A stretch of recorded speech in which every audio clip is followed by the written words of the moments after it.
Next ടോപ്പിക്കാണ് CSMA/CD, അതായത് career sense multiple access വിത്ത് collision detection. CSMA/CD means നമ്മൾ ഇപ്പം CSMA യൂസ് ചെയ്യുകയാണെങ്കിൽ ഞാൻ പറഞ്ഞു അത് എലോഹനേക്കാളിയും സ്ലോട്ടഡ് എലോഹനേക്കാളിയും ബെറ്റർ പെർഫോമൻസ് പ്രൊവൈഡ് ചെയ്യുന്നുണ്ട് എന്ന് പറയുന്നത്. അപ്പോൾ അതിലും സ്റ്റിൽ ഒരു പ്രോബ്ലം ഉണ്ട്.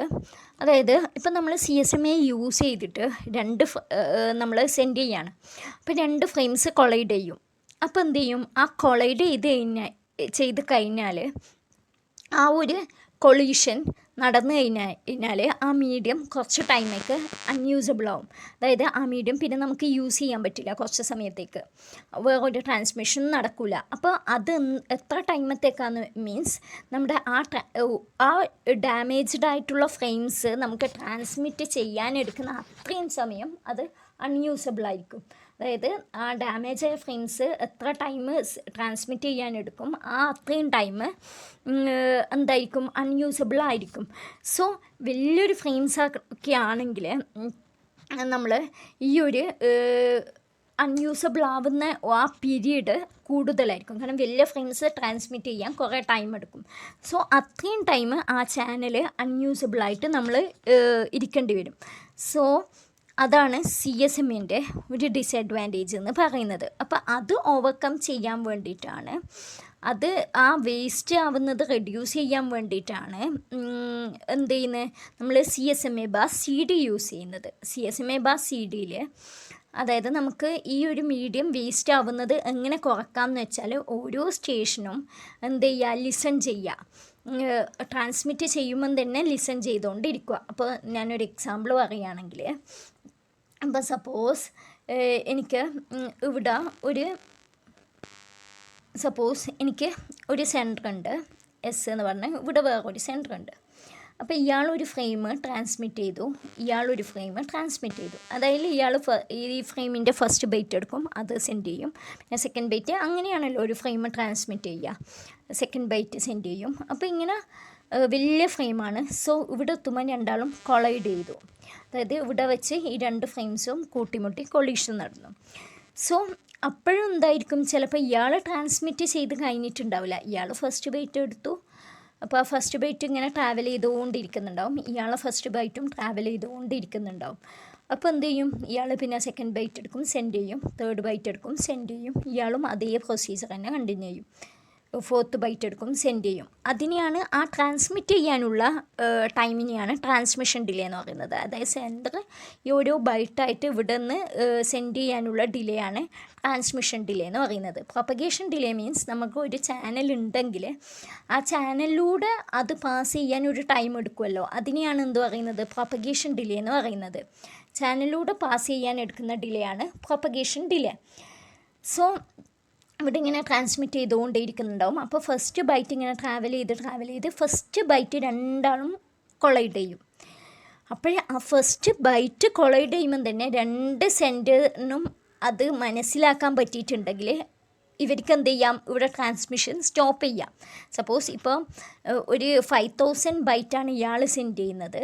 സപ്പോസ് ഇങ്ങനെ പറയുകയാണെങ്കിൽ, സപ്പോസ് 5000 ബൈറ്റാണ് ഇയാൾ സെൻഡ് ചെയ്യുന്നത്, ഈ സെൻറ്റർ സെൻഡ് ചെയ്യുന്ന എസിൻ്റെ ഫ്രെയിം സൈസ് 5000 ആണ്, ഇയാൾ 6000 ബൈറ്റാണ് ഈ സെൻറ്റർ സെൻഡ് ചെയ്യുന്നത്. അപ്പോൾ ഒരു 2000 സെൻഡ് ചെയ്തു ഇയാളൊരു 2000 ഫോർ എക്സാമ്പിൾ 2500 സെൻഡ് ചെയ്തു. ഇപ്പോൾ ഇയാൾ 5000 ആണ് പറഞ്ഞത്, ഇയാളത് എത്രയാണ് പറഞ്ഞത്, 6000 പറഞ്ഞു. ഇയാളൊരു 2000 സെൻഡ് ചെയ്തു, ഇയാളൊരു 2500 സെൻഡ് ചെയ്തു. സോ അപ്പോഴേക്കും കൊളീഷൻ ഡിറ്റക്റ്റ് ചെയ്തു. അതായത് ഫസ്റ്റ് ബൈറ്റ് തമ്മിൽ കൂട്ടിമുട്ടി, അതായത് ഫസ്റ്റ് ബൈറ്റ് സെക്കൻഡ് ബൈറ്റ് അങ്ങനെയാണല്ലോ സെൻഡ് ചെയ്യുന്നത്. അപ്പോൾ ഈ ബോത്ത് സ്റ്റേഷൻ എന്ത് ചെയ്യും, ആ മീഡിയം ലിസൺ ചെയ്തുകൊണ്ടേ ഇരിക്കും. എന്തെങ്കിലും കൊളീഷൻ നടക്കുന്നുണ്ടോ എന്നുള്ള കാര്യം ലിസൺ ചെയ്തുകൊണ്ടേ ഇരിക്കും. സോ ഇവിടെ എത്തുമ്പോൾ ഫസ്റ്റ് ബൈറ്റ് കൂട്ടിമുട്ടി. അപ്പോൾ ഫസ്റ്റ് ബൈറ്റ് കൂട്ടിമുട്ടിയാൽ തന്നെ നമുക്ക് എന്ത് ചെയ്യാം, അവിടെ എന്ത് ചെയ്യും, ഈ സെൻറ്ററിന് സിഗ്നൽ പോകും, സ്റ്റേഷൻസിന് സിഗ്നൽ കിട്ടും. അപ്പോൾ ഇവർ രണ്ടാളും എന്ത് ചെയ്യാം, അവരെ തൽക്കാലം ആ ഒരു സ്റ്റോപ്പ് ചെയ്യുക, ആ ഫ്രെയിം സെൻഡ് ചെയ്യുന്ന സ്റ്റോപ്പ് ചെയ്യുക. ഇയാൾ 2000 വെച്ച് നിർത്തും, ഇയാൾ 2500 വെച്ച് നിർത്തും. അപ്പോൾ അനാവശ്യമായിട്ട് ഇവിടെ ഇനിയും 2500 ബാക്കി സെൻഡ് ചെയ്യാനുണ്ട്. അത് സെൻഡ് ചെയ്തിട്ടും കാര്യമില്ല, ഇവിടെ കൊളീഷൻ നടന്നു, ഇനി അത് കിട്ടില്ല. ഇവിടെ എത്രയുണ്ട്, 4000 സെൻഡ് ചെയ്യാൻ ബാക്കിയുണ്ട്. ബട്ട് ഇവിടെ സെൻഡ് ചെയ്തിട്ടും കാര്യമില്ല, കിട്ടില്ല. സോ അവിടെ വെച്ച് സ്റ്റോപ്പ് ചെയ്യുക. അപ്പോൾ അത്രയും ടൈം ലാഭിക്കാൻ പറ്റി. ബട്ട് CSMAയിൽ ഇങ്ങനെ ഒരു കൊളീഷൻ ഡിറ്റക്റ്റേഷൻ മെത്തേഡ് ഇല്ലാത്തത് കൊണ്ട് തന്നെ എന്ത് ചെയ്യും, ഇതിൽ 6000 സെൻഡ് ചെയ്യും, ഇവിടെ 5000 സെൻഡ് ചെയ്യും. അപ്പോൾ അത്രയും ടൈം ആ ചാനൽ അൺയൂസബിൾ ആയിരിക്കും. അപ്പോൾ അതാണ് CSMA/CD അഡ്വാൻറ്റേജ് എന്ന് പറയുന്നത്. ഇപ്പോൾ CSMA/CD യൂസ് ചെയ്തിട്ട് ചെയ്യുകയാണെങ്കിൽ നമ്മൾ ഒരു സ്റ്റേഷന് എന്തെങ്കിലും ഫ്രെയിം ട്രാൻസ്മിറ്റ് ചെയ്യാനുണ്ടെങ്കിൽ ട്രാൻസ്മിറ്റ് ചെയ്യും. ഇവിടെ കാണിച്ചിട്ടുണ്ട്. അറ്റ് ടൈം T0 ഒരു സ്റ്റേഷൻ ഒരു ഫ്രെയിം ഈ ഫ്രെയിം ട്രാൻസ്മിറ്റ് ചെയ്തു കംപ്ലീറ്റ് ആയി. ഇതിനെന്ത് പറയും, ട്രാൻസ്മിഷൻ പീരീഡ്. എന്നിട്ട് എന്ത് ചെയ്യും, അത് ട്രാൻസ്മിറ്റ് ചെയ്ത് കംപ്ലീറ്റ് ആയി. ഇനി വേറെ സ്റ്റേഷന് എന്തെങ്കിലും സെൻഡ് ചെയ്യാനുണ്ടെങ്കിൽ അത് എന്ത് ചെയ്യും, അറ്റംപ്റ്റ് ചെയ്യും, സെൻഡ് ചെയ്യാൻ നോക്കും.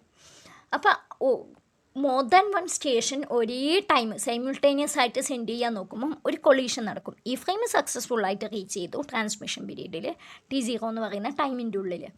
അപ്പം ഈ ഫ്രെയിം സെൻഡ് ചെയ്തതിന് ശേഷം പിന്നെ വേറെ ഏതെങ്കിലും സ്റ്റേഷൻ ചെക്ക് ചെയ്യും, അവർക്ക് എന്തെങ്കിലും സെൻഡ് ചെയ്യാനുണ്ടെങ്കിൽ മീഡിയം ഐഡിയലാണെങ്കിൽ സെൻഡ് ചെയ്യാൻ നോക്കും. ബട്ട് ഒരേ ടൈം തന്നെ കുറേ സ്റ്റേഷൻസ് സെൻഡ് ചെയ്യാൻ നോക്കിക്കഴിഞ്ഞ് കഴിഞ്ഞാൽ അവിടെ എന്ത് ചെയ്യും, കൊളീഷൻ നടക്കും അല്ലേ, കൊളീഷൻ ഉണ്ടാവാനുള്ള ചാൻസ് ഉണ്ട്. കൊളീഷൻ മീൻസ് നമ്മൾ ആ കൊളീഷൻ്റെ CSMA/CD വെച്ചിട്ട് അതിൻ്റെ സ്റ്റാർട്ടിങ്ങിൽ തന്നെ കൊളീഷൻ ഡിറ്റക്റ്റ് ചെയ്യും. അതായത് ആ ഫ്രെയിംസ് തട്ടുമ്പം തന്നെ ആ കൊളീഷൻ ഡിറ്റക്റ്റ് ചെയ്യും. അപ്പം എന്ത് ചെയ്യും, ആ ട്രാൻസ്മിഷൻ ക്യാൻസൽ ചെയ്ത് എല്ലാ സ്റ്റേഷൻസിനും സിഗ്നൽ കൊടുക്കും. അതായത് ഇങ്ങനെ ഒരു കൊളീഷൻ നടന്നിട്ടുണ്ട്, എല്ലാവരും ട്രാൻസ്മിഷൻ നിർത്തി വെക്കുക എന്നുള്ള സിഗ്നൽ കൊടുക്കും. എന്നിട്ട് എന്ത് ചെയ്യും, കുറച്ച് ടൈം വെയിറ്റ് ചെയ്യും.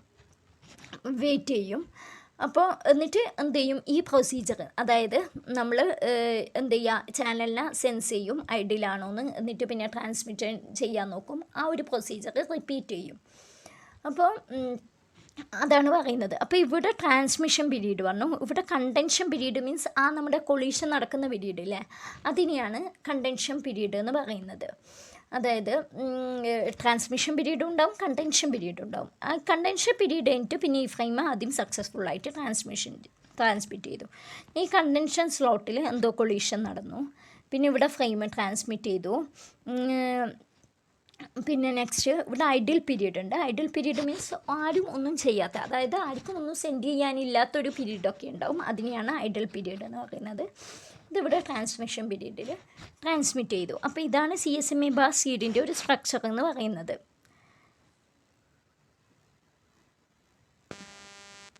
CSMA/CD പ്രോട്ടോക്കോൾ എങ്ങനെയാണ് വർക്ക് ചെയ്യുന്നതെന്ന് നോക്കാം.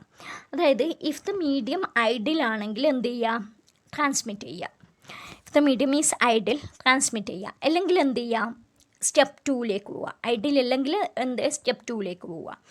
സ്റ്റെപ്പ് 2ൽ മീഡിയം ബിസി ആണെങ്കിൽ കണ്ടിന്യൂസ് ആയിട്ട് ലിസൺ ചെയ്തുകൊണ്ടേക്കുക. അതായത് മീഡിയം എപ്പോഴാണോ ബിസിയാണോ എന്നുള്ളത് ലിസൺ ചെയ്തുകൊണ്ടേക്കുക. എന്നിട്ട് എപ്പോഴാണോ ഐഡിയലാവുന്നത് ആ ടൈം എന്ത് ചെയ്യുക, ഇമ്മീഡിയറ്റ് ആയിട്ട് ട്രാൻസ്മിറ്റ് ചെയ്യുക, അപ്പം തന്നെ ട്രാൻസ്മിറ്റ് ചെയ്യുക. അപ്പോൾ കൊളീഷൻ അപ്പോൾ തേർഡ് സ്റ്റെപ്പിൽ നമ്മളിങ്ങനെ ട്രാൻസ്മിറ്റ് ചെയ്യുമ്പം കൊളീഷൻ ഡിറ്റക്റ്റ് ചെയ്തു. കൊളീഷൻ ഡിറ്റക്റ്റ് ചെയ്ത് കഴിഞ്ഞാൽ എന്ത് ചെയ്യുക, ഒരു ബ്രീഫ് ജാമിങ് സിഗ്നൽ എല്ലാ സ്റ്റേഷൻസും അയച്ചു കൊടുക്കുക. അതായത് കൊളീഷൻ ഡിറ്റക്റ്റ് ചെയ്ത് കഴിഞ്ഞാൽ, അതായത് കൊളീഷൻ്റെ സ്റ്റാർട്ടിങ്ങിൽ തന്നെ കൊളീഷൻ ഡിറ്റക്റ്റ് ചെയ്താൽ ഒരു ജാമിങ് സിഗ്നൽ എന്തിനാണ് യൂസ് ചെയ്യുന്നതെന്ന് വെച്ചാൽ എല്ലാ സ്റ്റേഷൻസിനെയും ഇൻഫോം ചെയ്യാൻ വേണ്ടിയിട്ട്. അതായത് ഒരു കൊളീഷൻ അവിടെ നടന്നിട്ടുണ്ട്, എല്ലാവരും ട്രാൻസ്മിഷൻ നിർത്തി വെക്കണം എന്നുള്ളത് ഇൻഫോം ചെയ്യാൻ വേണ്ടിയിട്ട് എന്ത് ചെയ്യുക, ഒരു ജാമിങ് സിഗ്നൽ അയച്ചു കൊടുക്കുക. അപ്പോൾ ആ ജാമിങ് സിഗ്നൽ എല്ലാവർക്കും കിട്ടിക്കഴിഞ്ഞാൽ ഒരു റാൻഡം എമൗണ്ട് ഓഫ് ടൈം എല്ലാവരും വെയിറ്റ് ചെയ്യുക. അതായത് എല്ലാവരും എല്ലാ സ്റ്റേഷൻസും വെയിറ്റ് ചെയ്യുക. ഒരു സ്റ്റേഷൻ അവിടെ മനസ്സിലാക്കേണ്ടതെന്ന് വെച്ചാൽ ഇപ്പോൾ 2 സ്റ്റേഷൻ ഉണ്ടെങ്കിൽ ഈ ഒന്നാമത്തെ സ്റ്റേഷൻ വെയിറ്റ് ചെയ്യുന്ന അതേ എമൗണ്ട് ആയിരിക്കില്ല സെക്കൻഡ്. അത് റാൻഡം എമൗണ്ട് ഓഫ് ടൈമാണ്. ഇയാൾ ചൂസ് ചെയ്യുന്നതായിരിക്കില്ല ഇയാൾ ചൂസ് ചെയ്യുക. ഇയാൾക്ക് ഇഷ്ടമുള്ളത്ര ചൂസ് ചെയ്യാം, ഇയാൾക്ക് ഇഷ്ടമുള്ള ടൈം ചൂസ് ചെയ്യാം. അതിന് ബാക്ക് ഓഫ് എന്നും പറയും നമ്മൾ. ബാക്ക് ഓഫ് ടൈം എന്ന് പറയും. ബാക്ക് ഓഫ് ടൈം മീൻസ് അത് പ്രോബബിലിറ്റി ഒക്കെ യൂസ് ചെയ്തിട്ടാണ് അവർ അത് ചൂസ് ചെയ്യുന്നത്. അതായത് പ്രോബബിലിറ്റി യൂസ് ചെയ്തിട്ട് ചൂസ് ചെയ്യും. അപ്പോൾ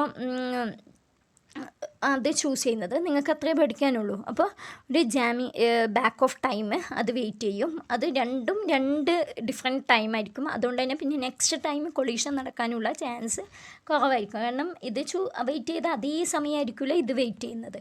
രണ്ടും അവരുടേതായ പ്രോബബിലിറ്റി വെച്ചിട്ട് അവരുടേതായ ഒരു റാൻഡം ടൈമാണ് സെലക്ട് ചെയ്യുന്നുണ്ടാവുക.